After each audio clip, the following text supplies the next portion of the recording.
किशौ बांध है, किशौ बांध को लेकर के भी आदरणीय अमित शाह जी से चर्चा की है और हरियाणा में क्या क्या कार्य चल रहे हैं उनसे भी अवगत कराया है। सीटी एग्ज़ाम की आप लोगों ने तैयारी की है और सर इस बार देखने को बताया कि हरियाणा सरकार ने एक्सपेंसिव बसें भी लगाई हुई हैं, एक दो एप्लीकेशन भी पहुँच गई और एक होता है कि हरियाणा में लोगों को पेपर रूस ही जाता है, किसी भी छुट्टी की हो तो आप लोगों को पेपर रूस जाता है। खूब उससे उसके लिए व्यवस्था कर रखी है ताकि हमारे बच्चों को सीटी का बड़ा पेपर है, लाखों की संख्या में बच्चे इधर से उधर जा कर के वो अपना पेपर देने वाले हैं।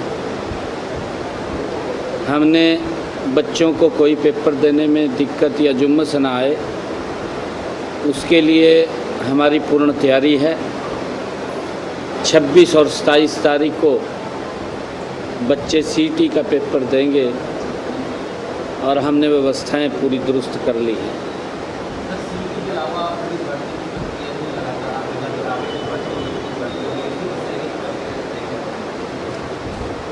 नहीं, मैंने कल कहा है कि हम शीघ्र ही जल्दी ही हरियाणा पुलिस की नौकरी निकालेंगे और अधिकारी उसकी तैयारी करके वो जल्दी ही निकलेगी क्योंकि उसकी प्रक्रिया होती है पूरी और जल्दी ही वो भर्ती निकलेगा। सर आप संसद हो के आयो, पार्लियामेंट चल नहीं पा रही, आप गए थे आज पूरा करते लेकिन पार्लियामेंट चल नहीं रही, लगातार तबलीग हंगामा किस तरीके से देखते हैं? विपक्ष के द्वारा आगे आप तबलीग बैठक की थी, क्या मानते हैं जो पार्लियामेंट ना चल रहा है कि विपक्ष के? नहीं, देखिए विपक्ष ने अपने आप तो मैं ये मानता हूँ कि इस देश में जिस गति से काम करना चाहिए था विपक्ष उस काम को उस गति से करने में नाकाम रहा है। मोदी जी ने भारत को 11 वर्षों में बदला है। मोदी जी ने भारत के गांव शहर के अंदर गति से काम किया है। 11 वर्षों में मोदी जी ने लोगों के जीवन को सरल करने का काम किया है। इन 11 वर्षों में मोदी जी ने एक योजनाबद्ध तरीके से गरीब व्यक्ति को सशक्त और मजबूत करने का काम किया है। विपक्ष को ये पच नहीं रहा मोदी जी इतना काम क्यों कर रहे हैं, देश क्यों विकास की गति के ऊपर आगे बढ़ रहा है। इन सब बातों को लेकर के जब वो संसद भवन में जाते हैं तो उनके पेट में दर्द हो जाता है और जब पेट में दर्द होता है तो फिर हंगामा ही करते हैं। अब मोदी जी ने 4 करोड़ गरीबों को मकान बना करके दिए। अब उन पे बताने को कुछ नहीं है कि 55 साल में हम क्या बताएं, उनके पास बताने के लिए नहीं कुछ भी है और इसी कारण से उनको दर्द होता है। मोदी जी ने किसानों को किसान सम्मान निधि दे रहे हैं, 6,000 रुपया एक साल में पहुंचा रहे हैं, 19 किस्तें चली गई हैं। अब क्या बोल लें, पेट में तो दर्द है, किसान को क्यों दिया जा रहा है, गरीब का मकान क्यों बन गया है। ये तो अपने समय के अंदर गरीब के बाहर बेड़े में टंकी लगवा करके राजी हो जाते थे कि हमने गरीब का उत्थान कर दिया। एक्चुअल में इन 11 वर्षों के अंदर नरेंद्र मोदी जी के नेतृत्व वाली सरकार ने गरीब व्यक्ति को सशक्त और मजबूत किया है और वही कारण है कि देश के अंदर 25 करोड़ लोग गरीबी रेखा से बाहर आए हैं। ये पेट में तो दर्द होगा, कैसे बैठेंगे। नहीं बैठ सकते वो, क्योंकि विपक्ष की भूमिका चिंताजनक है। भाई कोई ऐसा काम किया जिसका पब्लिक को नुकसान होता है, उसका तो विरोध करना ठीक है, परंतु अगर मोदी जी अच्छे काम भी कर रहे हैं उनका भी विरोध करना दुर्भाग्यपूर्ण है। फिर ये विपक्ष की भूमिका नहीं है। और मैं एक और बात कहना चाहता हूँ, देश के अंदर मोदी जी ने बिना भेदभाव के काम किए हैं। मैं पिछले दिनों बिहार में गया, बिहार में मेरा एक कार्यक्रम था, तो मैंने जनप्रतिनिधियों का कार्यक्रम था, तो मैं उनसे बात कर रहा था जनप्रतिनिधियों से। तो मैं पूछ रहा था कि प्रधानमंत्री आवास योजना के तहत आपके यहाँ पंचायत में कितने मकान बने हैं। उन जनप्रतिनिधियों ने मेरे को बताया कि मोदी जी के नेतृत्व में बिहार में एक एक पंचायत में 700 से लेकर के 900 तक मकान बना करके देने का काम किया है। एक्चुअल में गरीब व्यक्ति की अगर चिंता किसी ने की है तो वो नरेंद्र मोदी जी हैं, जो गरीब की चिंता कर रहे हैं, गरीब को सशक्त और मजबूत कर रहे हैं। मोदी जी गरीब लोगों को लगातार जो राशन पहुंचाने का काम कर रहे हैं, कोई व्यक्ति भूखा ना रहे।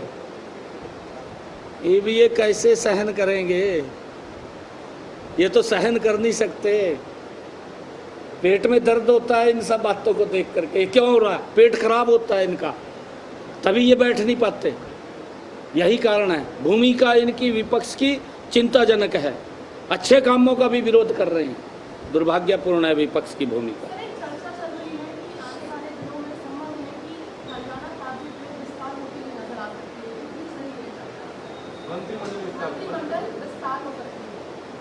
नहीं, मेरे पास तो कोई बात नहीं आई है। कहाँ से बात आई है?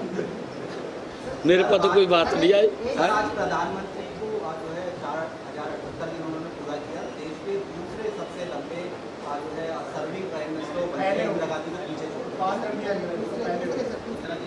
हाँ, आदरणीय प्रधानमंत्री जी को उन्होंने इतना लंबा लगातार देश को सशक्त और मजबूत करने का काम कर रहे हैं, और लंबे कार्यकाल के लिए आदरणीय प्रधानमंत्री जी ने देश की व्यवस्था को भी बदला है। उनका एक एक दिन, क्योंकि जितना काम नरेंद्र मोदी जी ने किया है देश के लिए, वो छोटा दिन पड़ जाता है और लंबा गति से काम करेंगे। ये कोई छोटी बात नहीं है। विपक्ष के पेट में दर्द हो रहा है, वो चलने नहीं दे रहा। क्यों नहीं चलने दे रहा? इसका ये कारण है, जो विपक्ष के लोग वो दुष्प्रचार करते हैं, हल्ला हाऊ कर रहे हैं। उनके समय में भारत की अर्थव्यवस्था दुनिया में 11वें स्थान पे थी, हचकोले ले रही थी। पता है आप सबको, देश का हर बुद्धिजीवी जानता है।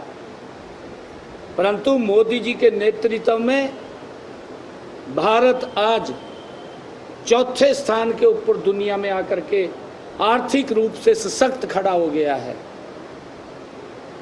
ये तो इनको दिक्कत होती है। सर, एक बड़ी कॉन्फ्रेंस दिल्ली में हुई कल, और ये कहा कि कोई नायाब सरकार आई है यहाँ, मैंने ये साठगांठ करके आई। सिरसा में कुछ सीटों का उदाहरण दिया गया, उसमें डिपेंडेंट थे, वरुण मौलाना थे, 3-4 सांसद थे।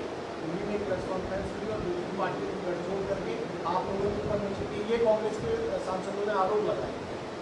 मुद्दा तो है नहीं, कोई मुद्दा हो उसके ऊपर तो बात करें। रही नहीं कोई मुद्दा इनके पास। ये तो खाली बस बिना मुद्दे के बात करते रहते हैं बेचारे। कोई मुद्दा नहीं है। कांग्रेस बिल्कुल ही समाप्त हो रही है, और इसलिए हो रही है क्योंकि नॉट आउट कर रहे हैं लोग इनको। इनका जो चेहरा है, इनकी जो नीति है, कांग्रेस की जो नीयत है, इंडी गठबंधन का जो नेतृत्व है, उसके ऊपर कोई विश्वास नहीं कर रहा। सर, भारत और ब्रिटेन के बीच में ट्रेड डील हो गई है। हरियाणा के किसानों को किस तरीके से फायदा मिलेगा? क्या हो गई ट्रेड है? डील हो गई है sir, free trade deal. India ये हमारे हैं? इंडिया इंग्लैंड की ट्रेड डील होगी है, उसका हरियाणा के किसानों को कैसे फायदा? नहीं, देखिए, अगर कोई चीज़ वो आती है अभी, क्योंकि मेरे को उसकी जानकारी पूरी नहीं है, और वो जब जानकारी आएगी तो हम बताएंगे। सर, 2-3 प्रोजेक्ट पे क्या दिल्ली सरकार और हरियाणा सरकार मिलकर काम कर रही है? क्योंकि जो हरियाणा का लगता हुआ हिस्सा है, दिल्ली का लगता हुआ है, पिछले दिनों दिल्ली की सीएम आपसे मिली भी थी, वो अपने गाँव भी गई। कुछ ऐसे प्रोजेक्ट्स हैं जहाँ मिलकर साथ काम कर रही है दोनों सरकार? हाँ, बिल्कुल, यमुना को हम गति से स्वच्छ कर रहे हैं, और क्योंकि यहाँ पर केजरीवाल ने तो 11 साल पहले वहाँ बैठ कर के ये कहा था कि हम इसको स्वच्छ करेंगे, वोट तो ले लिया, परंतु केजरीवाल ने दिल्ली की हालत बद से बदतर की है। कोई व्यवस्था खड़ी नहीं की, लोगों को उसी स्थिति में जूझना पड़ा जो स्थितियाँ दिल्ली में थी। कोई सुधार केजरीवाल ने नहीं किया, इसी करके तो बाहर कर दिया। ये पंजाब में से बाहर कर देंगे, मालूम क्या बैठा, पंजाब के लोग देख रहे हैं भी कहाँ बैठा कहाँ नहीं बैठा, सब जान रहे हैं। पंजाब देख के आए हो, आपको क्या नजर आ रहा है पंजाब में? हैं? पंजाब होके आए हो कई बार? पंजाब के अंदर आदरणीय मोदी जी के नेतृत्व में कमल का फूल खिलेगा। लोग अब समझ चुके हैं।